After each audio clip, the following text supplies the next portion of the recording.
সুপ্রিয় দর্শক, বাংলাদেশ টেলিভিশনের নিয়মিত আয়োজন ফ্যাসিবাদের দিনলিপি অনুষ্ঠানে আপনাদের সবাইকে স্বাগত জানাচ্ছি। আপনাদের সঙ্গে আছি আমি সাঈদ খান। আলোচনার জন্য আমার সঙ্গে আছেন দুজন অতিথি। আমার ডান দিকে রয়েছেন সিনিয়র সাংবাদিক, কলামিস্ট এবং বাংলা নিউজের নির্বাহী সম্পাদক তৌহিদুল ইসলাম মিন্টু। বাম দিকে রয়েছেন আরিফ রহমান, তিনি একজন লেখক, একজন অ্যাক্টিভিস্ট, একজন সংবাদকর্মী।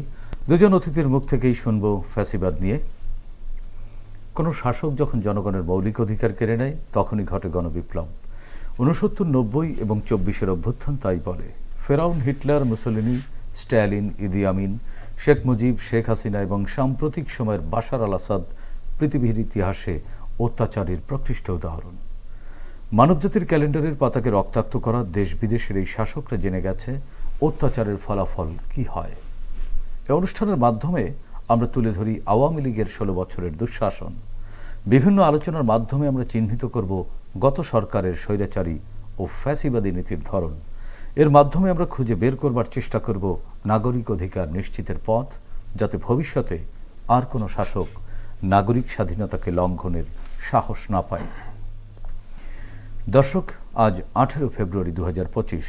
গত 16 বছরের শুধুমাত্র এই দিনটিতে কি কি ঘটেছিল, অতিথিদের সঙ্গে আলোচনার আগে বিভিন্ন গণমাধ্যম থেকে সংগৃহীত কিছু সংবাদের শিরোনাম দেখে আসি। 2009 ভারত থেকে শুল্কমুক্ত লবণ আমদানি, লোকসানে 80,000 লবণ চাষি। 2010 সৌদিতে 50,000 রোহিঙ্গার হাতে বাংলাদেশি পাসপোর্ট। 2012 ট্রাইব্যুনালের বিরুদ্ধে কথা বললেই ব্যবস্থা, যুদ্ধাপরাধের বিচার বাধাগ্রস্ত বলতে 6টি বিষয় উল্লেখ করেছেন আইনমন্ত্রী। শেয়ার বাজার নাকি ঋণের বাজার, 11,105 কোটি টাকার ঋণ, ঋণদাতা প্রতিষ্ঠানগুলোই এখন ঝুঁকিতে। 2014 অস্থির রাজনীতির সুযোগ নিল ব্যাংক ও ঋণ খেলাপিরা, খেলাপি ঋণ কমল প্রায় 4%। শর্টগান নিয়ে সড়ক ও জনপথ অফিসে এমপির ভাগ্নে। 2015 22 মাসেও নীতিমালা হয়নি, তৈরি পোশাক শিল্পে সাবকন্ট্রাক্টিং, খসড়া চূড়ান্ত হলেও নীতিমালার নির্দেশনা জারি করতে পারেনি সরকার। 2016 বিএনপি ভোটের আগেই হেরে যায় সেতুমন্ত্রী। 2017 রাস্তা দখল করে ইট বালুর ব্যবসা। 2018 ব্যাংক খাতে আতঙ্ক, উদ্বেগ ও বিভ্রান্তি, নগদ টাকার সংকট, বাড়ছে সুদের হার। 2019 সংসদ নির্বাচন রেকর্ড রাখার মতো সুষ্ঠু ও সুন্দর পরিবেশে হয়েছে।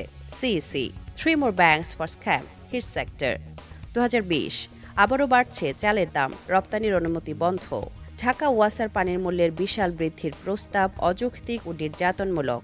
TIB 21 book fair 2020 Bangla Academy offers 26 new titles on Mujib, only 15 titles on others topic। 2021 টিকা নিতে লোকজন আমেরিকা থেকে বাংলাদেশে আসছে। পররাষ্ট্রমন্ত্রী ডক্টর একে আব্দুল মোমেন। রাজ্য committee proposes legalizing 1,818 errant high-rises taking penalty। 2022 ভূমি অধিগ্রহণের দুর্নীতি, কক্সবাজার উন্নয়ন প্রকল্প, 155 জন জড়িত, রাজনীতিবিদ, আমলা সম্পৃক্ত। সিজিএস এর সেমিনারের তথ্য, ডিজিটাল নিরাপত্তা আইনের 85 মামলার বাদী সরকার দলীয় নেতাকর্মী। Government uses DSA as tool to prolong misrule discussion। 2023 শ্রীনগরের সালিশে আওয়ামী লীগ নেতার নেতৃত্বে হামলা, বৃদ্ধ স্বামী স্ত্রী সহ আহত 3। ক্যাম্পাসে টর্চার সেল, দায় কার? Monetary policies fail to achieve objectives, shoring NPL, poor banking sector governance, lack of reforms blamed। 2024 শ্রীমঙ্গলে ব্যবসায়ীকে তুলে নিয়ে 27 লাখ টাকা দাবির অভিযোগ কৃষক লীগ নেতার বিরুদ্ধে। বাজার সিন্ডিকেটের সঙ্গে সরকারের লোকজন জড়িত। Selima Rahman. Government foreign debt trebles to $62.4 billion in 14 years. World Bank, Asian Development Bank, China, Russia, India account 75%। শুরুতেই যাচ্ছি তৌহিদুল ইসলাম মিন্টু ভাইয়ের কাছে।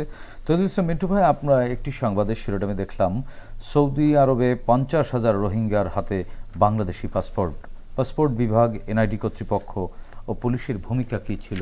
আমরা দেখেছি যে ওই সময় যে সরকার ছিল, শেখ হাসিনা সরকার, এই রোহিঙ্গা বিষয়টিকে তিনি বেশ উচ্চে উঠিয়ে এটিকে আন্তর্জাতিক পর্যায়ে নানান সিম্প্যাথি পাওয়ার টুলস হিসেবেও ব্যবহার করেছেন এবং তিনি এই রোহিঙ্গাদের জন্য আবাসন, খাদ্য, অনেক কিছুর ব্যবস্থা করেছেন এবং অনেক কড়াকড়ির মধ্যে থেকে ওই ন্যাশনাল আইডি কার্ড, পাসপোর্ট, এগুলো কি করে আসলে রোহিঙ্গারা পেত এবং তাহলে কি আমাদের শাসন ব্যবস্থায় বা ওই সরকারের কোনো নীতির আপোষকামিতার কারণ ছিল কিনা একটু? রোহিঙ্গারা বিভিন্ন মাধ্যম দিয়ে বাংলাদেশে আপনার 17 সালে অগাস্টের দিকে বাংলাদেশে রোহিঙ্গাদের অনুপ্রবেশ ঘটে এবং আমরা ওই সময় দেখেছিলাম যে প্রথমত মনে হচ্ছিল যে রোহিঙ্গাকে আসতে দিবে না সরকার, কিন্তু আমরা রাতারাতি দেখলাম যে শেখ হাসিনা প্রধানমন্ত্রী, ওই সময়কার প্রধানমন্ত্রী, উনি হঠাৎ করে এই রোহিঙ্গাদের বাংলাদেশে অনুপ্রবেশের সুযোগ দিলেন এবং সব ধরনের বর্ডার থেকে ব্যারিয়ার তুলে নিলেন। এর পরেই আমরা দেখলাম যে এইটাকে তিনি আন্তর্জাতিকভাবে একটা ইস্যু হিসেবে দাঁড় করিয়েছেন এবং এটাকে কাজে লাগানোর চেষ্টা করেছেন। এখনও সেই সমস্যায় বাংলাদেশ জর্জরিত, প্রায় 12 লক্ষ রোহিঙ্গা বাংলাদেশে অবস্থান করছে। আবার আমরা দেখছি যে এদের মাধ্যমে আন্তর্জাতিকভাবে যে সৌদি আরবে আপনি এখানে দেখছি যে 50,000 রোহিঙ্গা পাসপোর্ট ইস্যু করেছে। আমার কাছে তথ্য রয়েছে, BanglaNews24.com এর কাছে তথ্য রয়েছে যে আগামী জুন মাসের মধ্যে 69,000 পাসপোর্ট বাংলাদেশ ওখানে ইস্যু করবে, নবায়ন করবে। অর্থাৎ 69,000 রোহিঙ্গারা রয়েছে সৌদি আরবে বাংলাদেশি পাসপোর্ট ধারণ করে, তাদেরকে নবায়ন করতে হবে। এর মধ্যে প্রায় 4,000-এর কোনো পাসপোর্ট নেই, তারপর তারা রোহিঙ্গা পরিচয় রয়েছে এবং সৌদি আরবের সঙ্গে বাংলাদেশ সরকারের ফ্যাসিস্ট সরকারের সঙ্গে এক ধরনের সমঝোতা হয়। তারই প্রক্রিয়া এটা আগামী জুনের মধ্যে এটা সম্পন্ন করতে হবে, নবায়ন করতে হবে। তা নাহলে একটা ধরনের আন্তর্জাতিক বিরোধে জড়িয়ে পড়তে পারে বাংলাদেশ সরকার বা সেই সৌদি আরবের সঙ্গে। সেই সৌদি আরবের সাথে যে কূটনৈতিক সম্পর্ক, সেই সম্পর্কে কিছু ঘাটতি হতে পারে, সেই সম্পর্ক টিকিয়ে রাখার স্বার্থেই তাদের এটা নবায়ন করতে হচ্ছে, এটা আমার কাছে যতটুকু বুঝতে পেরেছি। এখন আমি ফিরে যাই যে আপনি বললেন যে ফ্যাসিবাদী সরকারের যে বিষয়গুলো, এখানে আমরা যে সেই সময় প্রকাশিত রিপোর্টে দেখা গেছে যে দীপু মনি পররাষ্ট্রমন্ত্রী ছিলেন সেই সময়, তিনি অনেক মানে ওই সময় পাসপোর্ট প্রদানের ক্ষেত্রে বাংলাদেশ থেকে যারা গিয়েছিল বাংলাদেশের রোহিঙ্গারা, তারা চট্টগ্রাম কেন্দ্রিক বিভিন্ন আওয়ামী লীগের নেতাকর্মীদের মাধ্যমে পাসপোর্ট সংগ্রহ করেছে বিপুল পরিমাণ টাকার বিনিময়ে। যারা মায়ানমারের থেকে আসা যেসব ধনী পরিবারের মানুষ এই দেশে এসেছিলেন, তারা টাকার বিনিময়ে তাদেরকে ঘুষ দিয়ে এইসব পাসপোর্ট জোগাড় করে ওই দেশে স্থানান্তর হয়েছিলেন। এটা তাদের জীবিকার প্রয়োজনে হোক, তাদের অবস্থান বদলানোর কারণে তারা করেছে, তারা তাদের জায়গাটা ঠিক ছিল। কিন্তু এই যে দুর্নীতিটা হলো, এটা ফ্যাসিবাদী সরকারের দুর্নীতির একটা অনুষঙ্গ, একটা দিক মাত্র। এরকম এই 16 বছরে আমরা দেখেছি ফ্যাসিবাদী সরকার আমরা যাকে বলছি সেই বিষয়ে আলাদা আসছি, কিন্তু এই দুর্নীতিটা কিন্তু শুরু থেকেই দুর্নীতিতে জড়িয়ে গেছে। রোহিঙ্গা ইস্যুটাকে সামনে নিয়ে জাতিসংঘ থেকে বা বিভিন্ন বিদেশ থেকে বিভিন্ন রোহিঙ্গা ইস্যুকে কেন্দ্র করে আওয়ামী লীগ সরকার বা শেখ হাসিনা সরকার এনআইডি বা পাসপোর্ট এতটুকুই দুর্নীতির মধ্যে সীমাবদ্ধ ছিল না, তাদের আরো এর ব্যাপ্তি আরো বা গভীরতা আরো? এবার আসেন যে আন্তর্জাতিক রাজনীতি করেছে কোথায়। এর মাধ্যমে দুটো রাজনীতি করেছে। একটা হচ্ছে যে একটা আন্তর্জাতিক দৃষ্টি আকর্ষণ করে সহানুভূতি আদায়ের একটা চেষ্টা, এবং এই যে বিপন্ন মানুষ, বিপর্যস্ত মানুষকে সহায়তা করে উনি আন্তর্জাতিকভাবে এটা স্বীকৃতি চেয়েছেন। অনেকে বলে থাকেন যে এরকম যে উনি নোবেল প্রাইজের চেষ্টা করেছেন। অন্যদিকে আমরা দেখি যে এর সঙ্গে একটা ভূ রাজনৈতিক সম্পর্ক আছে। চীনের সঙ্গে বাংলাদেশের সম্পর্ক, চীনকে সন্তুষ্ট রাখার জন্য উনি তাৎক্ষণিকভাবে রোহিঙ্গাদের প্রশ্রয় দিয়েছেন এবং চীনের সমর্থন যাতে পান, পরবর্তী সময় বাংলাদেশে তার রাজনীতি করতে হলে তার অর্থনৈতিক সুবিধাগুলো আদায়ের জন্য চীন ওই অঞ্চলটাকে খালি করে দিতে চেয়েছে তাদের ওখানে শিল্পায়ন ঘটানোর জন্য। মায়ানমারের যে অংশে রোহিঙ্গা, রাখাইন রাজ্যে যে রোহিঙ্গারা বাস করে, যেখানে এখনও যুদ্ধ চলছে, সেই অংশটাকে খালি করে দিয়ে চীনের ওখানে অর্থনীতির একটা হাব তৈরি করবে, এক ধরনের শিল্পায়ন ঘটাবে। বা আমাদের এখানে যেরকম আমাদের বিভিন্ন জায়গায় যেরকম এখন যে ইপিজেড আছে, ওরকম মায়ানমারে চীনের ইপিজেডের মতন তৈরি করার জন্য যে জায়গা, সেটা খালি করা দরকার ছিল রোহিঙ্গা মুসলমানদেরকে ওখান থেকে উৎখাত করে দেয়া। সেইটাকে বাস্তবায়ন করতে বিপরীতে তার উপঢৌকন হিসেবে শেখ হাসিনা আর্থিকভাবে কি পেয়েছেন জানেন, রাজনৈতিক সুবিধাটা অনেক বেশি তিনি আদায় করেছেন। এবং যেমন 2018 সালের নির্বাচনে রাতের যে ভোট, সেখানে আমরা জানি যে ব্যাপক অর্থায়ন ঘটেছে ওই কারচুপি রাতের ভোটে চায়না সরকারের মাধ্যমে, এটা আমরা শুনেছি। রোহিঙ্গাদের প্রশ্রয় দিয়ে আরাকান অঞ্চল ফাঁকা করে দেওয়ার বিনিময়ে সালে তিনি ভোটকে বৈধতা আদায় করেছেন, ভোটের বৈধতা। এবং আমরা শুনেছি যে চীনের এই নির্বাচনে চীনের কাছ থেকে নানানমুখী সুবিধাও তিনি নিয়েছেন। ভোটের আগের রাতেই যে ভোটটা হয়েছে, বিভিন্ন থানার ওসিদেরকে পার্সোনালি টাকা দেওয়া হয়েছে, যেটা এবং আমাদের এই অর্থের একটা বড় ধরনের সরবরাহ এসেছে নানান জায়গা থেকে নানা জায়গা থেকে। আমরা এইটুকু শুনেছি যে মিন্টু ভাই আপনার কাছ থেকে আমরা শুনবো, আমরা একটু একই বিষয়ে আরিফুর রহমান আপনার কাছ থেকে একটু শুনতে চাই। সেটি হচ্ছে রোহিঙ্গাদেরকে কি পাচারের জন্যই জায়গা দেওয়া হয়েছিল বাংলাদেশে? বিগত সরকারের এটা কি বাণিজ্যিক প্রজেক্ট ছিল না অন্য কোনো উদ্দেশ্য ছিল?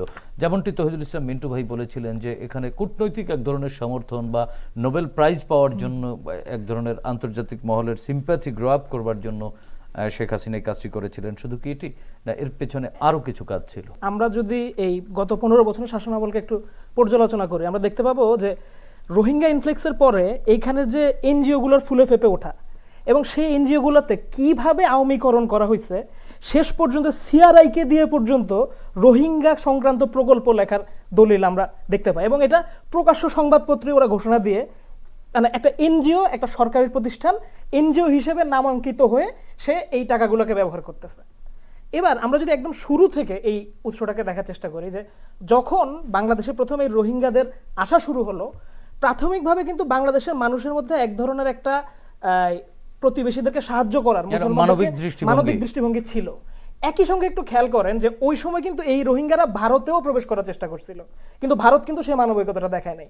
আজকে খুনি হাসিনাকে আশ্রয় দিয়ে যে ফ্যাসিস্টরা বলার চেষ্টা করে যে ভারত আমাদের সবসময় মানবিকভাবে আশ্রয় দিছে, কিন্তু না, সে মানবিকতা কিন্তু রোহিঙ্গাদের সময় ছিল না। একইভাবে আমরা যদি ভারতের স্বাধীনতার পরে 70 বছরের ইতিহাস দেখি, আমরা দেখব প্রত্যেকবারে কখনোই মানবিক ইস্যুতে ভারত একটা মানুষকে কখনো আশ্রয় দেয় নাই। এবং সেই জায়গাতেই আমরা আবার আশাবাদী হয়ে উঠি যে ভারত কখনো নিজের স্বার্থ ছাড়া একটা বিন্দু এদিক সেদিক করে না। ফলে শেখ হাসিনাকেও ভারত ঠিকই আমাদের হাতে তুলে দেবে, আমরা এই ফ্যাসিস্টের বিচার করতে পারবো। দ্বিতীয়ত হচ্ছে যে এই পাচারের বিষয়টা, এটা খুবই ইনসাইটফুল একটা ব্যাপার, যে রোহিঙ্গাদেরকে যখন ভাষাঞ্চরে নিয়ে যাওয়া হলো, প্রাথমিকভাবে আমরা খুব শুনতেছিলাম যে এইটার মাধ্যমে আসলে কক্সবাজার থেকে চাপ কমবে, রোহিঙ্গার একটা ভালো পরিবেশ পাবে ইত্যাদি অনেক উন্নয়নের গল্প শুনতেছিলাম। কিন্তু তার পরপরই আমরা দেখতে পেলাম যে অদ্ভুতভাবে এই জনগোষ্ঠী থেকে মানব পাচার বেড়ে গেছে। অদ্ভুতভাবে তাদেরকে নদীতে পাওয়া যাচ্ছে, তারা মানে খুবই বিপজ্জনকভাবে বিভিন্ন জায়গায় তাদেরকে নিয়ে যাওয়া হচ্ছে, সেখানে নিহত হচ্ছে। অর্থাৎ যে মানবিকতার ন্যূনতম দাবিটা সে পূরণ করার কথা বলে লক্ষ লক্ষ কোটি ডলার বিদেশ থেকে আনতেছিল, সেইটাও সে কিন্তু প্রপারভাবে ইউটিলাইজ করতে পারলো না। আলটিমেটলি এই মানুষগুলোকে আমরা মানবিকতাটাও দিতে পারলাম না, তাদেরকে তাদের দেশে পুশব্যাক করার যে প্রক্রিয়া সেটাও শুরু করতে পারলাম না। অথচ প্রফেসর ইউনুস আসার পরেই প্রথমবারের মতো আমরা দেখতে পেলাম সত্যিকার অর্থেই কূটনৈতিক পর্যায়ে সেই পদক্ষেপগুলোই নেওয়া হচ্ছে যাতে এইটাকে একটা সেটেলমেন্টের দিকে, প্রকৃত অর্থে যদি কেউ আন্তর্জাতিক সম্পর্ককে বোঝে এই পদ্ধতিতেই যেতে হতো তাকে। অর্থাৎ পুরো ব্যাপারটাতে এই রোহিঙ্গাদেরকে একটা হুজুগের গোলাম হিসাবে ব্যবহার করা হয়েছে। এই যেটা স্যার বললেন যে নোবেল পুরস্কারের কথা বলতে পারি, বা ধরেন এই যে প্রজেক্ট আনা, বা ধরেন তার মহতীকরণ প্রকল্পের আন্তর্জাতিকরণের যে প্রচেষ্টা, কিন্তু এই পুরো চাপটা পড়ছে কিন্তু বাংলাদেশের মানুষের উপরে, আলটিমেটলি মানুষ কিছুই পায় না। হ্যাঁ, পুরোটাই। ধন্যবাদ আরিফুর রহমান। আপনার কাছ থেকে আবারও শুনবো আমরা একটু তহিদুল ইসলাম মিন্টু ভাইয়ের কাছ থেকে আর একটু শুনে আসি। আমরা আরেকটি সংবাদে দেখলাম ভারত থেকে শুল্কমুক্ত লবণ আমদানি, লোকসানে 80,000 লবণ চাষি। একটা সময় আমাদের এই বিশেষ করে কক্সবাজার বা পটুয়াখালী এই অঞ্চলে কিন্তু লবণ চাষ করে একটা বড় জনগোষ্ঠী কিন্তু জীবিকা নির্বাহ করতো এবং লবণ চাষকে কেন্দ্র করে এক ধরনের অর্থনীতি গড়ে উঠেছিল। সেই লবণ কেন আমাদের ভারত থেকে আমদানি করতে হলো এবং এই যে জীবিকা যারা হলো, বাস্তুচ্যুত যারা হলো, এটি আসলে কি সরকার চিন্তা করেনি না অন্য কোনো কারণ ছিল? গত সরকার কেন নিজের দেশের অর্থনীতিকে বা নিজের দেশের স্বার্থকে উজাড় করে দিয়ে ভারতকে অধিকাংশ ক্ষেত্রেই দেখলাম যে তাদের রাজি খুশি করার জন্য ব্যতিব্যস্ত থাকতে হতো? হিটলার, মুসোলিনি যাদের কথা বলছেন, ফ্যাসিবাদ আসলে একটা মতবাদ যেটা ছিলেন মুসোলিনির প্রবক্তা, যেটা হচ্ছে যে একসঙ্গে থাকার একটা বিষয়, যে একসঙ্গে 5টা লাঠি বা রড যদি থাকে ভাঙা যাবে না, কিন্তু যদি একটা লাঠি বা রড থেকে ভাঙা যাবে তাহলে আমরা সবাই এক থাকবো, এবং সেটা দেশের স্বার্থে, দেশের প্রয়োজন, এখানে ব্যক্তি গুরুত্বপূর্ণ হয়ে উঠবে না। দেশকে উন্নতি করার জন্য এই মতবাদটা আপনার দ্বিতীয় বিশ্বযুদ্ধের আগে 1919 সালের দিকে এই মতবাদটা ব্যাপকভাবে ইউরোপে ছড়িয়ে পড়ে। মানে উগ্র জাতীয়তাবাদ কেন? তা হচ্ছে প্রথম বিশ্বযুদ্ধের মানে কুফল থেকে এটার এই উৎপত্তি। মুসোলিনি বা হিটলার হচ্ছে নাৎসিবাদ, এরা এটা প্রবর্তন করেন এবং এইভাবে করে জাতীয়তাবাদের একটা চেতনায় মানুষকে এক করে ফেলেন। আর আপনি যেটা বলছেন যে বাংলাদেশের সরকারকে ফ্যাসিবাদী বলছেন, হাসিনা সরকারকে ফ্যাসিবাদী বলছেন, ফ্যাসিবাদের দেশপ্রেম থাকে, ভালোবাসা থাকে, দেশের জন্য করার একটা আগ্রহ থাকে এবং দেশের মানুষের জন্য সবটুকু, দেশের মানুষকে একেবারে পুরোপুরি মানে জাতীয়তাবাদী উদ্বুদ্ধ করে। কিন্তু আমরা দেখলাম এখানে উল্টো ঘটনা। এখানে শেখ হাসিনা সরকার আসছে ক্ষমতায় ভারতীয় আধিপত্যবাদকে এখানে ডেকে আনার জন্য এবং ভারতের একজন সেবা দাসী হিসেবে উনি এসছেন, যে কারণে 2009 সালে ক্ষমতা আসার প্রেক্ষাপট আপনি খেয়াল করেন। 1/11 মাধ্যমে যে আসলে এই যে 1/11 যে প্রক্রিয়া, আমরা জানি যে 9/11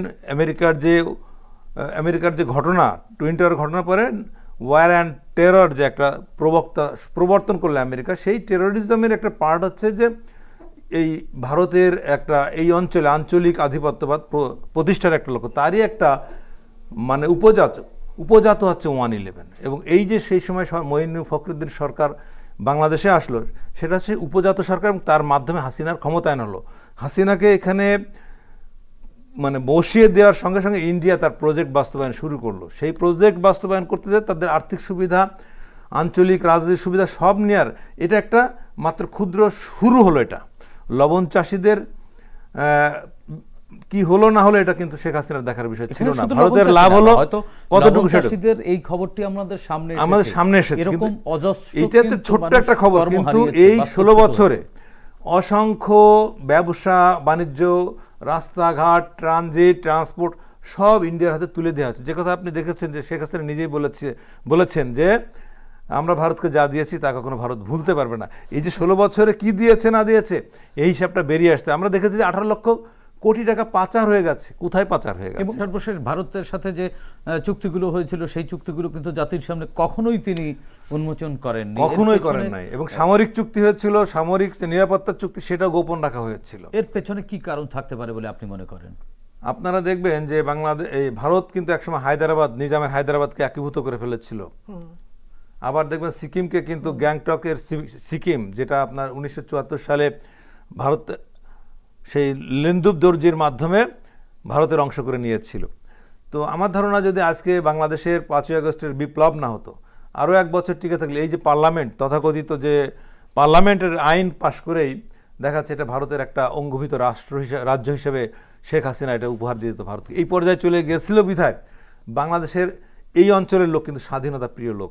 এবং এটা হচ্ছে 1000 বছরের ইতিহাস। আপনি দেখবেন যে পূর্ব বাংলা ভারতীয় অন্যান্য সমস্ত অঞ্চল থেকে, পাকিস্তান বা আফগানিস্তান থেকে পূর্ব বাংলার মানুষের বৈশিষ্ট্য সম্পূর্ণ ভিন্ন এবং এরা হচ্ছে নিজের দেশকে রক্ষার জন্য জীবন দিতে কার্পণ্য করেন। তারই আপনি দেখবেন যে তিতুমির থেকে শুরু করে আজকে আপনার 24-এর সাইদ ওয়াসিম, আবু সাইদ বা আমাদের মুগ্ধরা যেভাবে জীবন দিয়েছে, দেখেন এই যে এই ছোট ছোট মানুষগুলো দেশপ্রেমের যে ইতিহাসের টান, এইখানে কোনোদিন কোনো আধিপত্যবাদী শক্তি মাথা চাড়া দিয়ে টিকে থাকতে পারে না। শেখ হাসিনা আসলে দেশের স্বার্থ জলাঞ্জলি দিয়েই ভারতকে সবসময় রাজি খুশি করবার কাজেই ব্যতিব্যস্ত ছিল। এখানে কে বাস্তুচ্যুত হলো, কে কর্ম হারালো বা কে জীবিকা হারালো, এটি তার কাছে প্রাধান্য বিষয় না।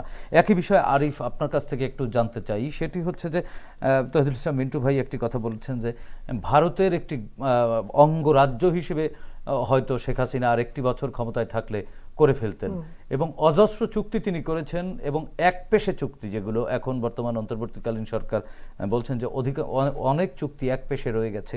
আসলে এই একপেশে চুক্তিগুলো শেখ হাসিনা কি করতে বাধ্য করা হয়েছিল, না সে নিজের ইচ্ছাই করেছিলেন না?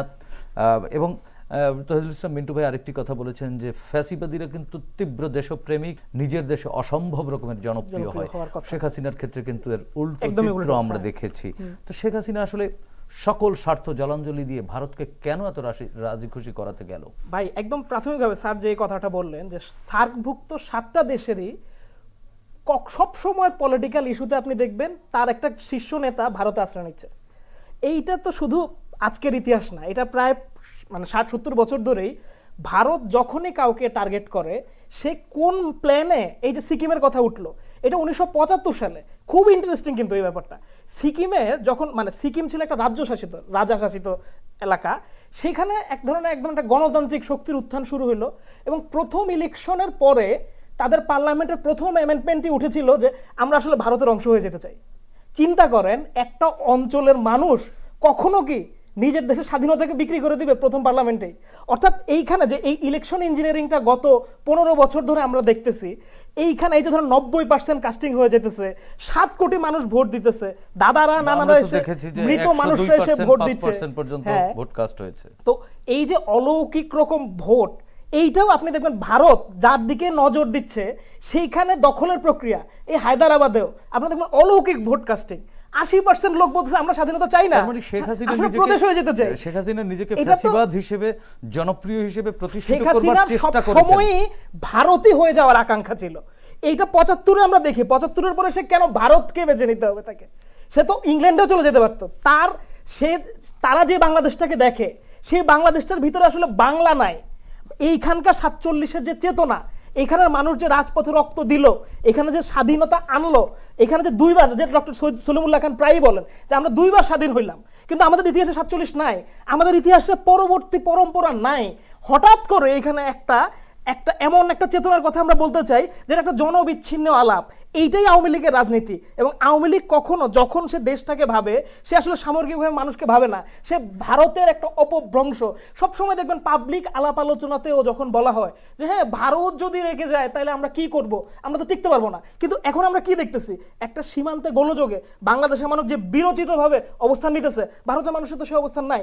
অর্থাৎ বাংলাদেশের যে ন্যাশনাল ইন্টিগ্রিটি, 3 পাশে ভারতকে নিয়েও এই ন্যাশনাল ইন্টিগ্রিটি ভারত বাংলাদেশের শক্তি, কিন্তু সেই শক্তিকে আওয়ামী লীগ কখনোই অ্যাকনোলেজ করে নাই। আরিফ, আপনার কাছ থেকে আরেকটি বিষয় জানতে চাচ্ছি, সেটা হচ্ছে যে আমরা একটি সংবাদে দেখলাম 22 মাসেও হয়নি তৈরি পোশাক শিল্পের নীতিমালা। বর্তমানেও অনেক নীতিমালা হচ্ছে, কিন্তু মন্থর গতির কারণে কি এই ধরনের নীতিমালা রপ্তানি শিল্পের ক্রেতাদের উপরে কোনো প্রভাব ফেলবে খুবই কিনা? ইন্টারেস্টিং একটা খবর। আমরা যেমন দেখলাম যে এই গত বছর আওয়ামী লীগ তার ক্ষমতাকে টিকায় রাখার জন্য 1000 মানুষকে মেরে ফেললো।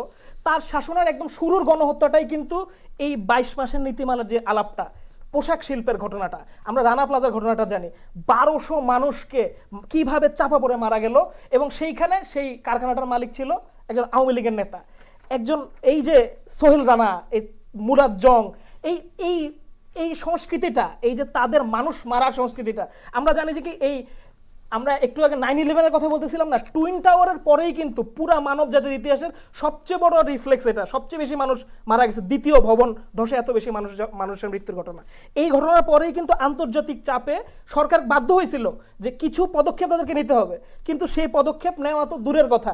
এই যে এখানে আমরা দেখলাম যে কি এই সাব কন্ট্রাক্টের যে ফ্যাক্টরিগুলা, সেইখানে যে শ্রমিকদের জীবনমান, তাদের দিকে কোনো নজর তো আমরা দেখি নাই। এই যে রানা প্লাজার ঘটনাটা, এই রানা প্লাজার ঘটনাটার পর ওই শ্রমিকরা আজকে কেমন আছে, এই গত 10 বছরে 15 বছরে কিন্তু আমরা তাদের খবর পাই নাই। এই গত 3-4 বছর আগে আমরা প্রেস ক্লাবে এই অসুস্থ শ্রমিকদেরকে আমরা অবস্থান করতে দেখছি বিভিন্ন দাবি দাবা নিয়ে, কিন্তু না কোনোভাবেই এই কোনো ধরনের নীতিমালা প্রণয়নের মাধ্যমে। তার মানে উনি চাচ্ছেন যে তৈরি পোশাক শিল্প এখান থেকে এটিও ভারতের হাতে তুলে দেওয়ার জন্য সে তো আছেই এই ধরনের মন্থর গতি ছিল। একই সাথে আপনি মানে আমি অ্যাজ এ হিউম্যান অ্যাঙ্গেল আমি এই জিনিসটাকে দেখতে চাই, যেভাবে এই যে ছাত্র হত্যার মতো ঘটনা, যে এই ছাত্র তো যে কেউ হতে পারে, আপনি কেন গুলি করবেন? একই ঘটনা তো এইখানে, যে এই শ্রমিক তো আমারই লোক, আপনি কেন তাকে মারবেন? কিন্তু না, এই সরকারের আসলে কখনোই পিপল সেন্ট্রিক কোনো অ্যাটিটিউড আমরা কিন্তু কখনো দেখি নাই এই আওয়ামী লীগ সরকারকে। জি, ধন্যবাদ তৌহিদুল ইসলাম মিন্টু। আমরা শেষ করব, শেষ প্রশ্ন আপনার কাছে। আওয়ামী লীগের পররাষ্ট্রমন্ত্রী ডক্টর A.K. আব্দুল মোমেন তিনি বলেছিলেন টিকা নিতে লোকজন আমেরিকা থেকে বাংলাদেশে আসছে। হ্যাঁ, এরা এমন ব্যক্তিত্বহীন মন্তব্য বা অবান্তর মন্তব্য কেন করতো আসলে? এটি কি ওনারা মন্ত্রীর চেয়ারের থেকেও পলিটিক্যাল রেটরিক প্রচার করে বেড়াতেন কেন? এটা ধরেন যে একই সঙ্গে উনি বাংলাদেশকে হাইলাইট করতে যাচ্ছে, আবার একই সঙ্গে বাংলাদেশকে ডুবাতে যাচ্ছে। হ্যাঁ, ভাঁড় হিসেবে এক ধরনের আবির্ভূত হলেন। আপনার মনে আছে যে উনি একথাও বলেছিলেন যে বাংলাদেশের সঙ্গে ভারতের সম্পর্ক স্বামী স্ত্রীর সম্পর্ক। তো বাংলাদেশ কেন, পৃথিবীর কোন দেশের পররাষ্ট্রমন্ত্রী এইরকম কথা বলতে পারে কিনা?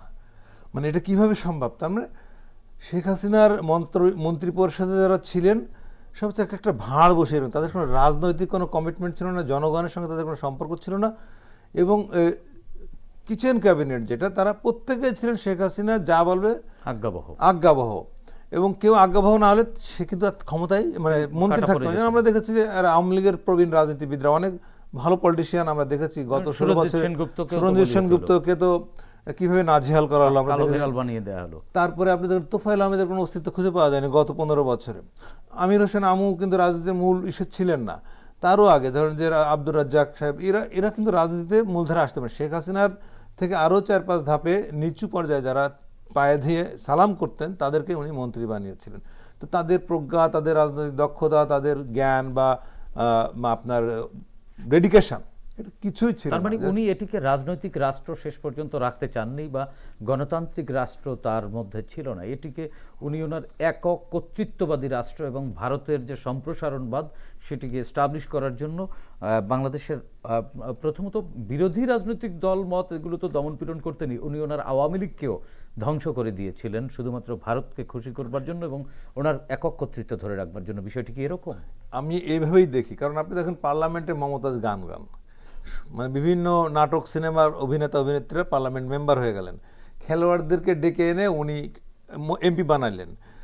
তো এগুলো কেন করেছেন? যে উনি মনে করছেন যে আমার যে সামাজিক, হ্যাঁ, যেমন ফেরদৌস নায়ক ওনাকে এমপি বানালেন এবং এই নায়কগুলো তাদেরকে শেষ করে দিয়েছেন। সাকিব আল হাসান, আপনার ক্রিকেটার মাশরাফি, এদের মতন ইমেজ মানে ন্যাশনাল ইমেজকে কাজে লাগিয়েছেন ওনার ক্ষমতার মস্তক টিকিয়ে রাখার স্বার্থে।